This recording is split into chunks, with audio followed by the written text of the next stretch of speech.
as a means to try to help or try to guide the future generation. I think our ancestors put these stuff in place to try to ease us on our way to fulfillment or to finding purpose or to finding joy. But slowly but surely, that ease and that guide became, you have to do this. And I think when we started dictating our life's path as, you have to accomplish this, and now when people start either accomplishing those stuff or not accomplishing those stuff, they feel lesser than, or they get to the goal and they feel like they're not happy. Why am I not happy now that I have the money I've always wanted? Why am I not happy now that I have the beautiful wife and the beautiful kids I've always wanted? Why am I not happy when this is what I've been told my entire life to pursue? And now that I've done it and I've gotten to the finish line, I'm expecting this big celebration and I get nothing. I'm still unfulfilled. That's because we have lost our touch with who we are at our core. What is our purpose? Everybody's purpose is different. Everybody's life mission is different. That is why there are so many different paths to success. Hello and welcome to Kitchen Table Advice. My name is Paola and I am the host of this podcast. This podcast is a safe place where you can ask for any advice you want. It can be relationship advice, both platonic or romantic, career advice, or life advice. I wanted to create a safe place where you can ask for your advice without fear. My purpose here is to serve as a guide and give you a different perspective for you to eventually both find your purpose in life as well as your voice. As a reminder, every name will be anonymous and your identity will always be kept a secret.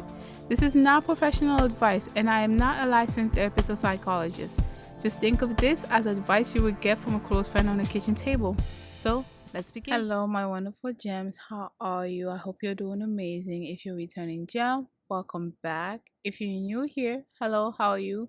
Make sure you test out the vibe, and if you like what you're listening to, then please feel free to subscribe and like this channel. As usual, we'll just dive into the first story of the episode. So, the title of the first story is, how do I combat this feeling of what's the point and nothing matters? This is going to be a very heavy story, so let's just dive in. Hello, I'm a 25-year-old woman and I'm trying to learn about this problem I've been coming across very frequently. Every couple of days, I just feel like there's no point to anything. What's the point of working out?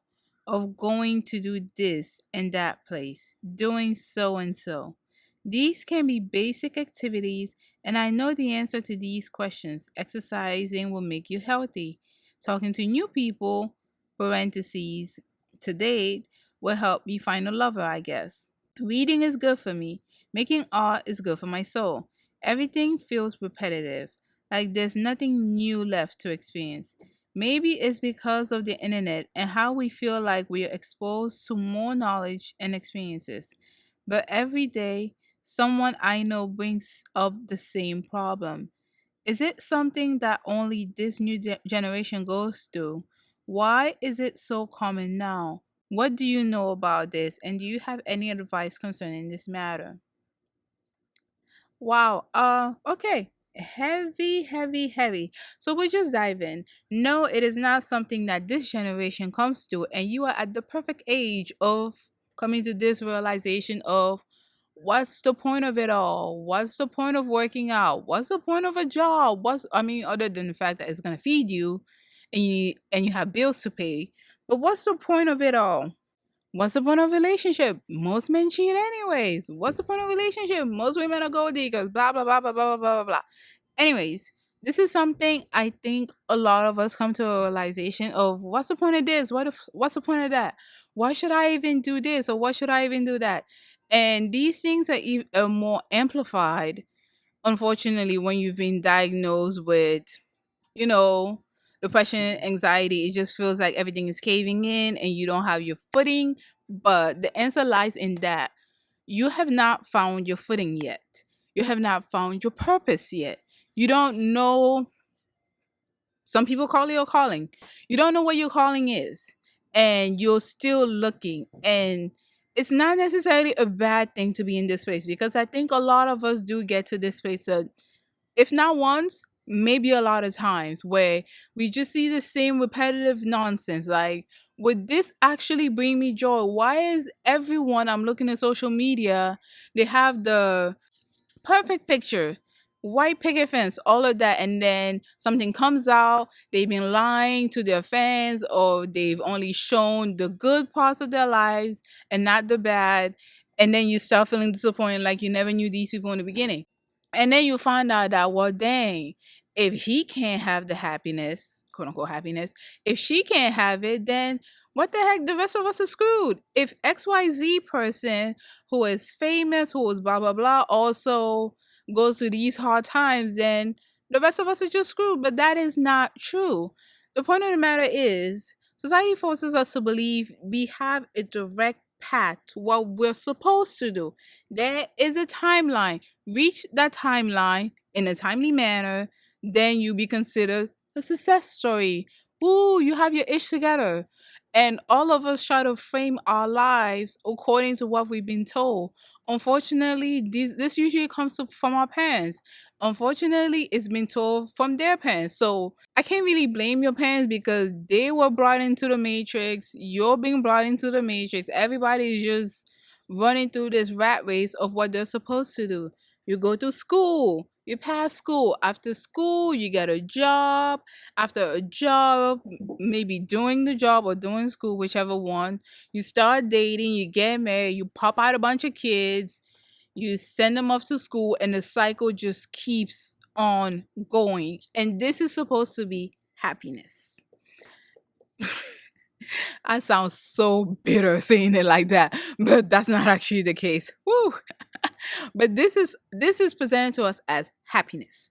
Once you go to school, you get a job. Once you get a job, you get into your career. When you're financially stable, you start building that family, pop out them babies, and the cycle just keeps going, generation after generation after generation. However, just because we are presented this thing as ideal, this will bring you happiness, and I am not knocking down any happiness you get from your job, your career, or your family. That is irrelevant. Just because we are presented as we're these things are presented to us as the ideal does not mean it's true. That may be the ideal for someone, but it's not going to be the ideal for other people because we're all different. Just there are so many complexities and so many differences in the quote unquote human experience. So to quantify it linearly as you have to go through this, it's a bunch of BS. Okay, we were told this either for, I think it was actually for our good. I really do think our parents and their parents and their our parents, their parents, our grandparents, and our great grandparents really wanted the best for us. And they told us we have to go through these things in a certain amount of time because, in some cultures, girls are terrified of, oh, you're approaching this age, when are you going to have kids? I think these were actually given out of good intentions. However, this isn't the path for all of us. And I think our parents really did also feel this. What is the point? Nothing matters. What is the point of doing XYZ? What is the point of doing one, two, three? I think this is what occurs when society has deemed that we have to follow a timeline instead of following our purpose. This is what happens when we have tried to this is what happened when we try to quantify something that was always supposed to be free. This is like there is no one path to life. There's no one path to having a fulfilling human experience. But as a means to try to help or try to guide the future generation, I think our ancestors put these stuff in place to try to ease us on our way to fulfillment or to finding purpose or to finding joy. But slowly but surely, that ease and that guide became, you have to do this. And I think when we started dictating our life's path as, you have to accomplish this, instead of let's guide you toward it. And if it's not for you, you're free to explore other avenues. It just became, you have to accomplish this, you have to do this, and for you to be successful. And now when people start either accomplishing those stuff or not accomplishing those stuff, they feel lesser than. or they get to the goal and they feel like they're not happy. Why am I not happy now that I have what society tells me I have to do to be successful? Why am I not happy now that I have the money I've always wanted? Why am I not happy now that I have the beautiful wife and the beautiful kids I've always wanted? Why am I not happy when this is what I've been told my entire life to pursue, and now that I've done it and I've gotten to the finish line, I'm expecting this big celebration and I get nothing. I'm still unfulfilled. That's because we have lost our touch with who we are at our core. What is our purpose? Everybody's purpose is different. Everybody's life mission is different. That is why there are so many different paths to success. And the fact that you're at this point where you're like, what is the point of it all? Nothing matters. It might sound like a sad realization, but it's actually a really good thing. Hear me out. Don't close this, okay? This is a really good thing because this is what kind of pushes you into you finding your purpose, into you finding your voice, into you finding out what brings you actual joy in life. Not what you're told on social media, not what you're told by celebrities, not even what you're told by your parents, okay? Your parents may be great, loving, supporting people. However, they are not you. They do not go through life the way you go through. They do not interpret events the way you interpret events. They do not understand the world the way you understand the world. They are not you, and they might be wonderful and great people, and I'm not knocking your parents down, all right? But they're still not gonna know what your life mission is. Your dad or your mom might be amazing, successful people, like awesome in their field. They're still not going to be able to tell you what is your purpose in life. That is why it is crucial for you to find your voice. That is why it is crucial for you to be comfortable with yourself, to sit with yourself and ask yourself those deep questions. Don't be afraid to ask your soul, why the heck why did we come to this earth? Why am I here? What is the point of it all? Don't be afraid to do that. I know for some people it may sound woo, but seriously, if you are lost, I think you should be able to ask your soul, what was our mission? What is our purpose? Feel free to put anything in my life that is going to answer this question. Just because you ask that question doesn't mean you're going to get the answer directly. It does take time and it does vary from people to people. But I think this feeling of what's the point of nothing matters is basically an indicator of you haven't found your life purpose yet and you haven't found your soul mission, and that's okay, that's fine. There's no age for that. You can find your life purpose at 10, 20, 30, 40, 50, 60, or even 80. It does not matter. There is no time crunch for success. Regardless of what we're told by media, you have to do this at a certain amount of time. And if you do not do this in a certain amount of time, then you're a failure. That is complete BS. Your life experience is unique to you. Your story is unique to you. Your experience and your interpretation of those experiences are unique to you. So I think this is also why a lot of people find themselves in this arena multiple times. Definitely at least once. If you're one of the lucky ones who find yourself here at least once and then you fly with it, kudos to you, love you. But you may find yourself in this arena multiple times because unfortunately we don't have that someone or something to kind of ease our way into us discovering ourselves, us finding ourselves, us relying on our intuition and our voice and not doubting ourselves. I feel like even growing up, even when we up with ideas as kids, we're told to doubt our ideas or doubt our mind frame or doubt our thoughts because we're children, we don't know any better. Half of that may be true, but just because you're a child, I don't think that makes you unwise. It just means you're a kid. You just have to go through life experience. Which is why, again, if you've been here long enough, I tell you your 20s are your years of experience. Not because I just think you should go out there and be and do any type of thing, but I do think there is a knowing and there is a lesson learn through experience. And experience may not be the only way. Sometimes looking at your neighbor and knowing what they've gone through could be experience for you to not do that. But sometimes going through something on your own, you're able to gain a better perspective of what that thing is. I hope I'm making sense, because this isn't just something that is easily quantifiable. Even though in our world we try to quantify everything, including beauty, which I think is completely ridiculous. But this isn't something that's easily quantifiable, because we're talking about purpose here. You can't just quantify purpose. You can't tell people you have to do this and you'll be happy and you find your purpose. That's not how it works. Everybody's life is different. Everybody's experience is different. Some people are born in rich families, and because of that, and because of the fact that they won the quote unquote genetics lottery, they're immediately going to have a completely different experience than you are. Does that mean they're better than you? Absolutely not. It just means their life is different. The way they're viewing the world is from a different angle. That's all it is. You are coming from your male background who is not wealthy, not affluent. You're going to see life differently. And I also think another thing is that we are told some people's experience are more valid than others. Honestly, I think the lack of flexibility in society is what is slowly killing everyone. And not just this generation, not just the Gen Z or the millennial generation or any generation after that.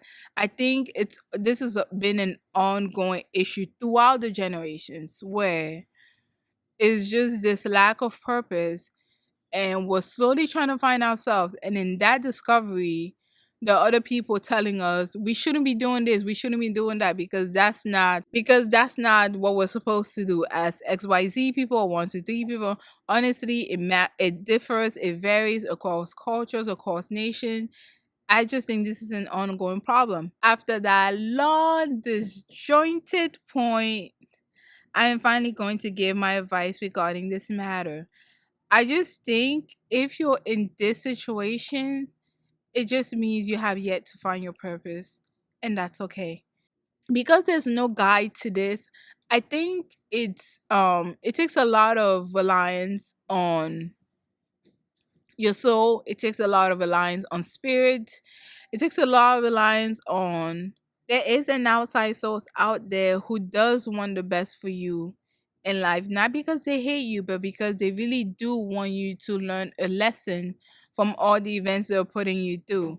I really do hope we all find our purpose out there, and I do think it is in finding our purpose that we're gonna get out of this mindset of, what's the point? Life is so unfair. Why aren't I doing this? Why aren't I doing that? I think we're just all kind of in this weird void space where we're slowly itching and we're slowly trying to find a ladder out. But it's so difficult because no one knows what to do. It's not like anything else in life, where if you for example, if you want to be a doctor or a lawyer, you have to take certain courses, take certain exams, and go to med school. It's not like that. It's not linear. It's something that is much more complex. And the fact of the matter is, it requires a lot of work. And yeah, so that's my advice. Very disjointed, because this is something I've definitely thought about but not actually try to explain it. This is the first time I've ever tried to explain it. But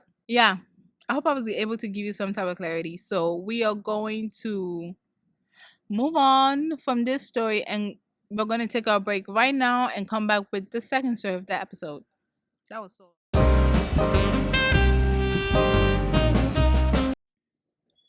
All right, so we are back with the second story of the episode, and the title is, Do You Think I Should Wait for Him to Come Back to Me? My answer is no, but let's dive in.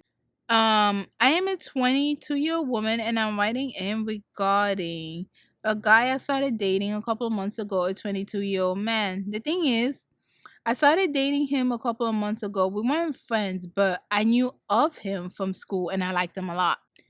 We did some volunteering together and started getting along quite well. We kissed at a party once and he asked me on a date. I, of course, said yes. We had a lot of fun and started dating regularly. Parentheses, we saw each other once or twice a week. We also started talking every day. When things started getting more intense, I started getting very attached. I truly liked everything about him, and I still do. We have a lot in common. I also had so much fun, and I started developing deep feelings for him. He seemed to be having fun as well. He told me so multiple times. He even told me he was getting attached as well, and that he was very happy. One day, out of the blue, he told me he kissed someone else at a party. He told me he realized he was not vibing with what was happening between us and that he didn't want to continue dating, but that it had nothing to do with me or anything I did slash said. He continued to say he didn't mean anything he had said to me before, parentheses about getting attached and stuff. I did not see it coming whatsoever. None of his friends did either. They told me he was very happy and always said I was nice and pretty and really interesting. He even told me that himself. He was also clearly caring when we were together. Parentheses, he literally treated me like his girlfriend. There's many detail I'm leaving out of the story so it's not boring long. But I just wanted to understand what may have gone wrong in his head. And to do so, I'm looking for advice. What do you think I should do about the situation? Should I wait for him to come back? Should I move on again? We haven't spoken since and it's been 2 months now. Thank you. Um, move on. Move on. Move on. I have no idea what's happening, and you did mention you have been leaving out stuff in the story as to not be boring long, but I don't know. This is very weird. Is kissing us at a party his MO? Like, this is so strange. I don't know. It's just like he kissed you at a party, and he's getting attached to you. He loves talking to you and he loves the companionship. But now he kisses someone else at a party and now he loves her. He no longer loves you and he didn't mean it. Just seems like a lot of stuff. He seems like he's immature to me. He doesn't know what he really wants. And you're probably not gonna like this, but he seemed like the type of guy who's just he seems like the type of guy who's just looking at the shiny new thing. Like, he's not really in there for you. It's just a you're not special thing, but you're new concept. So I'm gonna give you all the attention, and once it wears off or once it gets too intense like a relationship, I'm gonna hop on to the next one because she's new and shiny. I don't That's what it's giving to me. Then again, you did leave some stuff out, so I don't know what really happened. But if you thought the relationship was going well and now all of a sudden he just hits you with this brick wall, it just seems like he doesn't really know what he wants. Seems like he still just wants to try the rainbow, which is fine. If he wants to try the rainbow, he just needs to let you know and not waste your time. But it seems like he doesn't know what he wants and he's just on to the newest thing. That's what I'm gonna say. So leave him. So I'm gonna give you advice based on that idea of a person. People like these are not to be taken seriously. They're to have fun with and to leave them after you're done. Okay, if the guy you're really inquiring about is the type to shower you with affection, shower you with love, it's super fun. He's present, engaging, complimentary, whatever, and then all of a sudden he just hits you with this realization of I didn't mean anything I said, blah blah blah. It's just best for you to cut your losses, leave him where he is, and move on. Hopefully you can learn something from the encounter, but just move on. Don't get attached. Do not get attached to these type of people, because there really are people out here who don't think you're special, and for them you're just new and they want to experience something new. That for them, that's all it is. And they may treat you like you're special, but for them, it really is you just being you. So I don't know. I don't know if I don't know. From the friend's account, it doesn't seem like he's the type of guy to do that. But then again, from the way he's acting, it's just weird. It's juvenile. It's immature. Just leave him where he is and go with another person. Now, if you want to have fun, this is a perfect person. Okay? These type of people are fun, but they're not to be taken seriously. That's all I'm going to say. But yeah, and if you haven't spoken into 2 months, please just leave him, because you also don't want to be the rebound girl once he's tired of that girl. It's like, oh, let me go back to you. That also happens. So I would just say, hopefully you learn something from the encounter. If this is not the type of person you want to be around, that is cool, and no one's gonna blame you. Hopefully you just learn something from this and move on with your life. That's the only advice I'm gonna give you. There's no point in really like waiting for someone like this, because he's so unserious. It's a joke. It's a joke at this point. But yeah, I'm sorry you have to go through this, but unfortunately it is a thing that we all have to go through. Even if you're a guy, you will meet very, very unserious women. And if you're a girl, you would definitely meet a lot of unserious men. So yeah, that is my advice. Well, it's refreshingly short. So, thank you so much for listening to this episode. And please let me know what you thought in the comment section below. We love reading your comments and we love hearing what you have to say. And if you have any advice pertaining to either the second or the first story, then it's welcome. And another thing, we get some of our stories on our Gmail account, which is kitchentableadvice@gmail.com. That is where we get our stories as well as business inquiries. So, again, thank you so much for spending your day with us. We appreciate every single one of you, and we see you next week. Bye.